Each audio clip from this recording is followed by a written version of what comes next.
I'll just go straight to the point. And basically, the 3 points that I want to highlight. One is in the context of the emerging two-party system that we're expecting, and the political system within which the party politics or political parties in this country operates. And I just want to contextualize the background of it. And secondly, MCA as a political party. As political parties, what is your own strength? Can you survive or stand on your own as a political force or strength? And thirdly, in the new trend and the new political landscape in this country, is MCA still relevant as a mono-ethnic party? Now let's start from the very beginning, about the two-party system. I always find this two-party system is some kind of a misnomer. In Malaysia, as we all understand, it is more of a two coalitions as they emerge now. It's actually multi-party systems where two big coalitions sticking together and try to outbeat each other, outcompete each other. And that is the background that we're having. So under this multi-party political structures at present, the individual political parties' will and volition play a very important part. So we shouldn't be surprised coming elections, or maybe in the years to come, party politics, because their own political agenda, political interests, they may merge or they may get away. They may break away from their existing coalitions. So this is not without example before. As for example, PBS, Parti Bersatu, has broken away before and came back and to Barisan Nasional's fold. Maybe it's a different historical context. And I won't be surprised. Let's say, for example, I suppose Rafizi will expect that, hopefully, Parti Pesaka of Taib Mahmud hopefully may join your Pakatan to form the next government, if that's what he's expecting. Okay. No, that is probably for you to say, but probably at the end of the day, whether it's for you to say, I'm not very sure on that. But likewise, we don't rule out any possibilities to pass rejoin UMNO. Especially when the component parties of Barisan Nasional become politicals quite irrelevant by then. So this is the possible scenario that we may have, and I've not taken into account, I've not mentioned the individuals breaking away from the parties to join other party politics, and this has been hugely encouraged by Anwar Ibrahim to begin with, for the mass defections from the parties, especially is in 916 and 208. This is one of the classic examples that we must bear in mind, and Anwar, of course, is a real architect for party defections. Now, standing on its own MCA as a political party. Now, no parties can live on clinging on some big brothers and hope to survive forever. It doesn't make that sense. It doesn't make sense. If you cannot stay on your own, but what are the points? What are the indicators that to show that your political party, as a political organization, that you have the strength to stand on your own? I would say three indicators for me. Three indicators. One is come a general elections, whether a political party has the will, has the ability, and has the volitions to field in their own competent and winnable candidate. If it becomes a situation, let's say for example, like MCA, if all the candidates is determined by other political parties, I think this party is actually without any political will. So it will not last forever. It will collapse in due course. And likewise, I think for Pakatan, if you want to feel some not too competent, or your allies filling in not too competent candidates, and probably you may win. It may win, but because out of the tsunami situation, but would that last as a political force? And secondly, the constituencies, the seats. As it is now, we can see the seats as far as under the Barisan Nasional is concerned, that the seats are pre-arranged and more or less agreed. Small squabbles over 1 or 2 seats, more or less is all agreed. Pakatan is probably the same thing. But the only thing is very clear. PAS is not giving an inch to PKR, neither is DAP is giving an inch to PKR. And that is a classic example you can see between Bu Cheng Hao from DAP and your Pakatan's George Wee Meng, my ex-party leader. So this is the kind of negotiations within the party politics, and it's an indicator how strong and how much you can survive in these circumstances. And finally, is when you come into power as political party, when you come into the power, to what extent you have the influence over decision-making process, be it in the cabinet, ESCO, or the local government, or village chief, whether to what extent you have the influence over the national policies, for example, or over the priority setting of national resources. And these are also the indicators. So we have a situation here. MCA is seen very weak. And I have to admit that. MCA is seen very weak, other than the existing, some of the ESCOs are doing well, some of the candidates are doing well, some of the existing YBs are doing well. Some are probably seem to be fairly weak, and probably even, in my view, not to say I want to offend any of my leaders, that it seem to be rather too weak for the comfort. And sometimes, and other than the portfolio that they are having, other than that, we don't seem to have a strong say about the decision-making process of the country. And that is really a weakness, I must say, from my party's point of view. From my MCA, I think it's something, it can be fatal when the public perceptions is looking at the political party, is that you have no strong says in the coalition. Of course, it also depends on how many seats you have, how strong you are, how articulate you are. So, likewise, we have situations in the Pakatan after the last general elections. You have Kedah, I will take an example. Kedah, no matter what we say, no matter how we package it, it is past Kedah. It's not really, seriously speaking, how PKR is treated in Kedah, I think Rafizi, you know better than I do. Likewise in Penang, it is DAP Penang. It is never PKR, nor the PKR, yes or no, but past Penang. So that kind of collisions, be it individual as candidates or the Wakil Rakyat, or the political parties in the coalitions, how can you influence each other, and whether the policies is consistent and inclusive as a whole, that will bear some strength, bear some long-term effect on the party that you're working with. So, to me, as I said, MCA appears weak, especially during Tun Mahathir's time.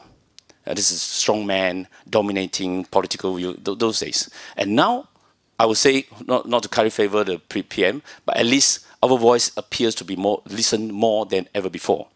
But having said that, I will say that in my party, in my own party leaders, MCA must, as a party, to have the future of this party, not only that the three criteria I've mentioned, it is important that what we stand for. We have to be very vocal about, we claim to represent. Assuming we claim to represent only the Chinese community, we have a duty to lay down what are the things that we stand for. And to be vocal about that, you may not achieve what you want right now. As for example, at one stage, MCs came up with a very strong statement. Okay, in the context of Wawasan 2020, in the context of battle the meritocracy, and in the context of a better development of this country. So, a better vision is we gradually remove the Bumiputra policy in certain aspect of it, or removing the quotas. And these are the things that we think is very important. It's not like managing polarizations from one and then suddenly do a U-turn and doing another thing, and that will not last, because that is going to create more conflicts. So this is something that I think my party, prior to this, we were not vocal enough, and the clear party stand on communal as well as national issues were not well articulated, and therefore we seem to be too actively involved in service-orientated work. It's more like doing social work. Anyone can do. Any NGO can do. And that is something. And of course, a lot of party politics, even UMNO for the matters, and my city are doing a lot of social work. Filling up forms and checking up things for you and bring you here and there, all this social work. But it's equally important. This is more of a volunteer work, especially on the grassroots politics. But as I said, setting priorities of national resources, communal concern, and also the right policy for sustainable economy and for the future of the country, it must be articulated well. So finally, the relevance of MCA. Finally, as a mono-ethnic based party, what is our future? If you ask anyone around, if I were to ask one, you are a racist, he probably will kill me tomorrow. Yeah, he probably will kill me and slap me. But the thing is, if I were to say one, you are a religious fundamentalist. Now, I'm sure he's not, but if you're talking about religious fundamentalists, no matter how you define it, if you were to ask a religious fundamentalist, it's nothing to be shameful of, because you really believe in the religious belief that is in, and it's a religious philosophy. So, as an ethnic-based political party, MCA, contrary to what we didn't expect earlier, contrary to the popular belief, since the last electoral defeat, our members increased by 80,000. And those who quit, sign and declare they quit MCA is 890 something. So it's probably 100 times more that have joined MCA. So that throws me a very big question. Whether this ethnic-based party, why is that still there are people joining MCA for that purpose? It doesn't mean that it has come to a point there's no return, we don't need that anymore. But on the other hand, I also emphasize on this, and it has become a reality. If we were to compare the 70s and 80s, maybe those days, the Malay leaders would take care of the Malay, the Chinese would take care of Chinese, the Indian would take care of the Indian, the Sikh would take care of the Sikhs, and the Iban would take care of Iban. And there was more of a tribal warfare, like Genghis Khan is sitting there, and there's all the tribes get together, and we work together, and we share all the resources. But that, whether we have got over that whether this the nation building, moving forwards, what we witness now is all the single Wakil Rakyat, especially those in mixed constituency, they have to serve all constituents from different religious traditions of ethnic background. So that is a very healthy move towards that direction that I've observed, despite the fact, therefore I've seen from my MCA members, MCA Wakil Rakyat, despite the fact that we're suffering from the onslaught from DAPs, very ethnic, ultra-ethnic way of running it. And despite the fact that I think the component parties suffering from the onslaught from the past theocratic ambition. Despite that, it's about serving a wider spectrums of the constituents is what we're doing now.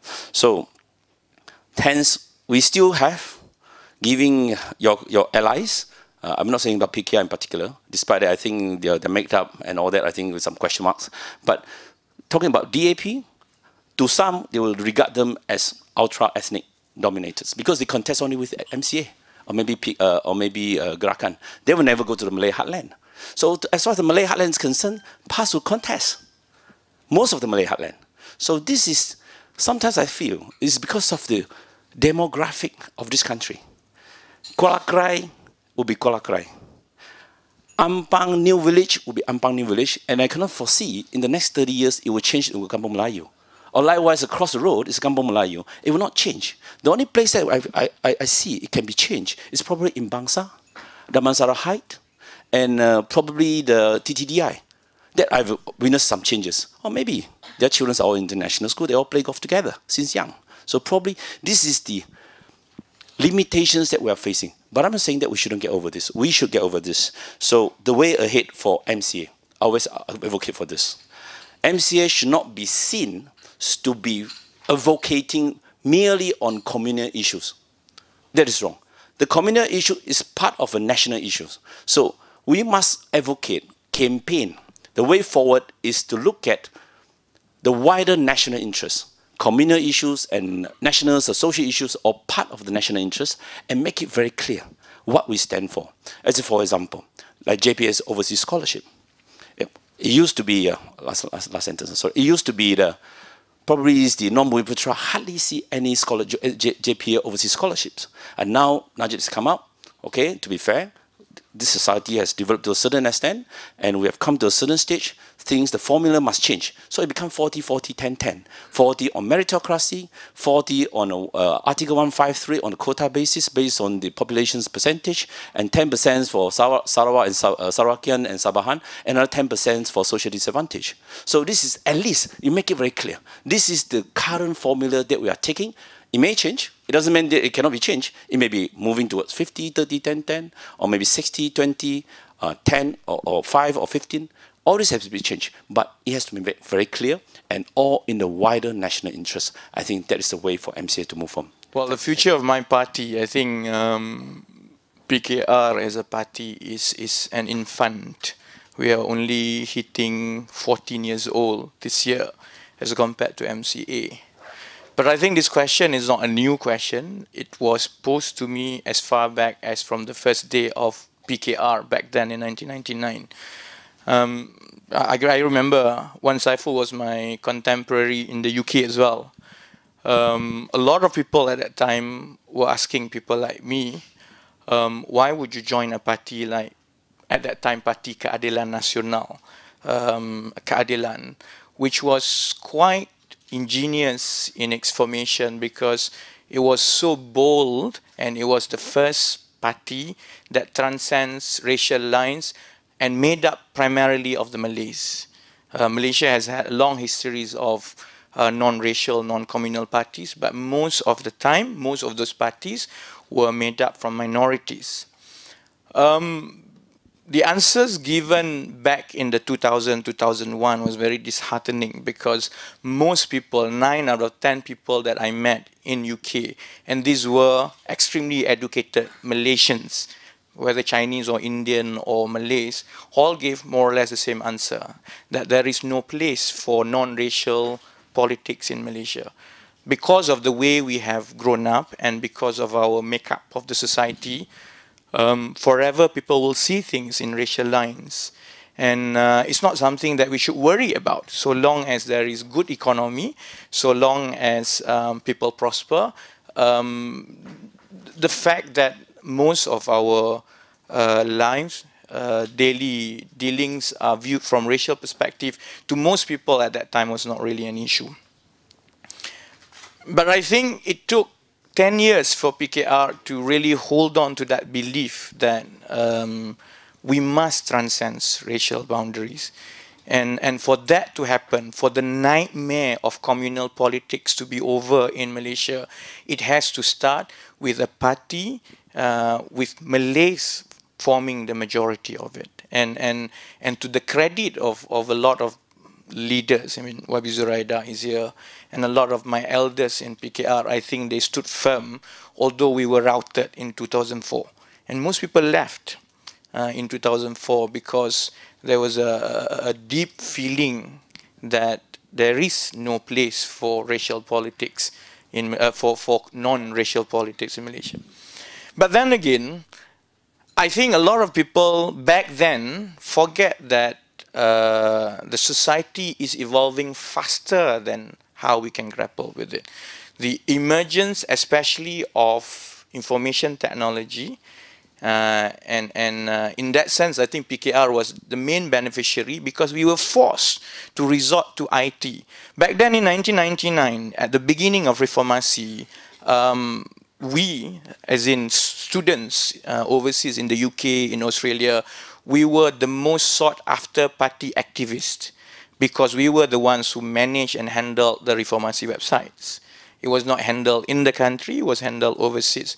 So my first venture with party politics and activism was to manage a few of the Reformasi websites from my basement flat in London.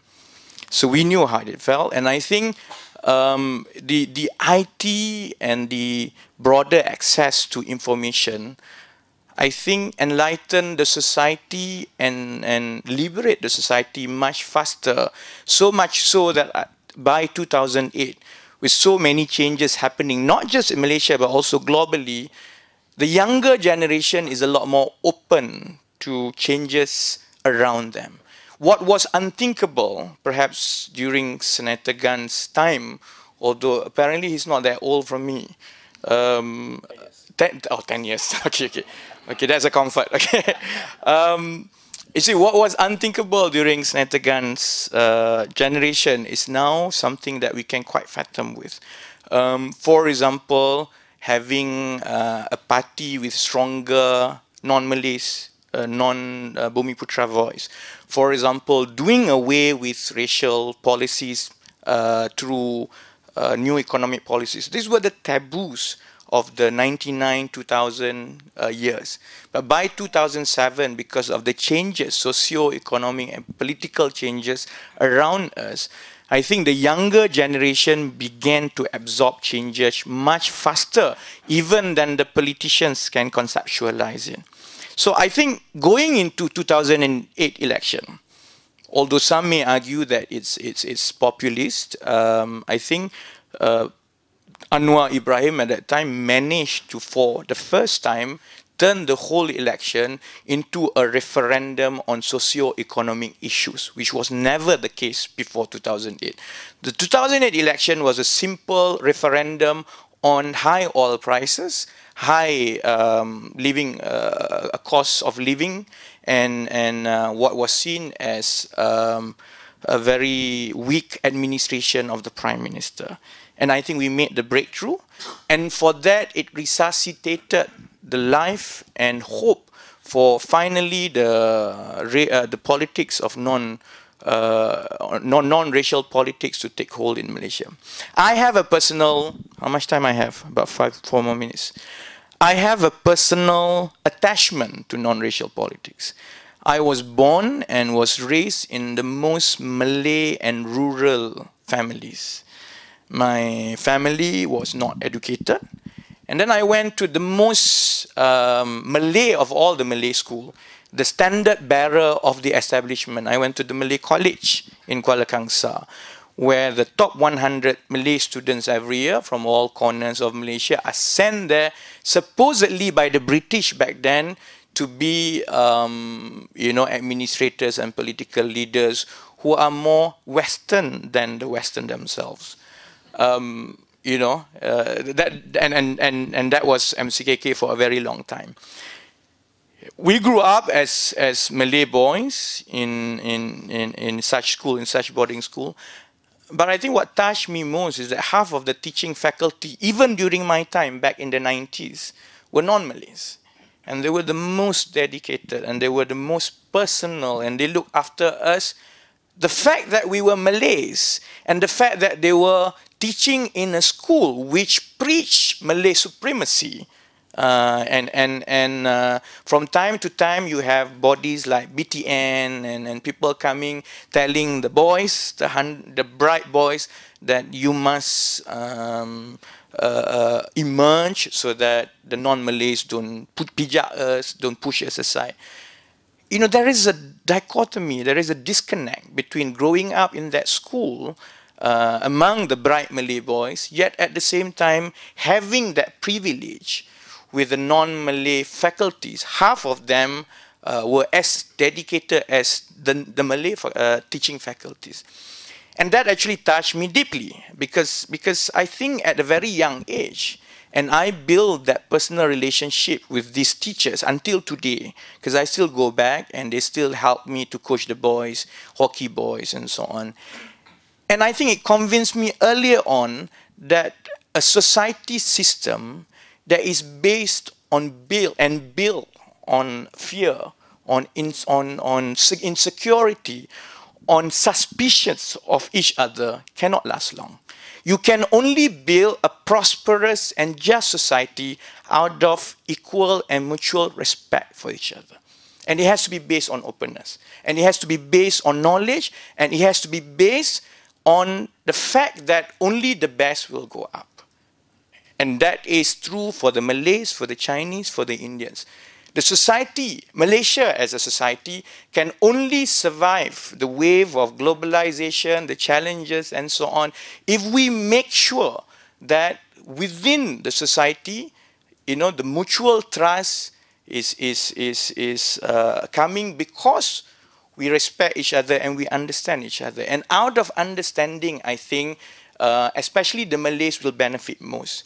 Because then finally, I think the Malays can discard of this fear and insecurity and suspicions and finally gain the foothold of confidence that like any other societies in the world, if you work hard enough and you allow the brightest of the brightest amongst you to occupy the positions that can make most influence on our daily life, then Malays can progress as much as anyone else. And that forms the basis of my political belief. And I think that is shared by the majority of the younger generation. That is why I have full confidence, most probably, Pakatan Raya and my party will win this election, and most probably we will win and stay for the next 3 terms, and that will spell the end of racial politics. So YB Gan can start joining us now. Thank you very much.